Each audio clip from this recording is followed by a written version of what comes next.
અને ધ્યાનથી જે લાભ છે ને એવો લાભ બીજા કોઈથી નથી. પણ ધ્યાનનો મહિમા સમજાય ત્યારે બધું ટકાય, ત્યારે પ્રવૃત્તિ એમાં થાય કે ધ્યાનના કેટલા ફાયદા છે. એ ધ્યાન જે એકાગ્રતા કેળવા,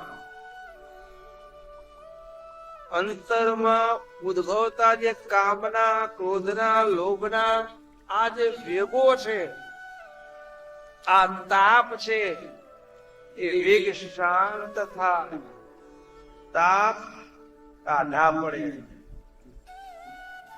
ધ્યાનથી.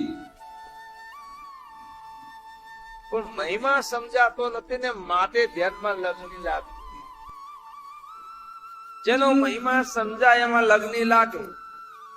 જો પૈસાનો મહિમા સમજાય છે તો કોઈને શીખવાડવું પડતું નથી કે પૈસા કમાવા. બધા જો એકદમ દેખી દેખી શીખી જ લે છે. ધ્યાનમાં બનતું જે સુખ રહેવું છે તે આનંદ છે. એનો મહિમા સમજાય ને લગ્ન લાગે.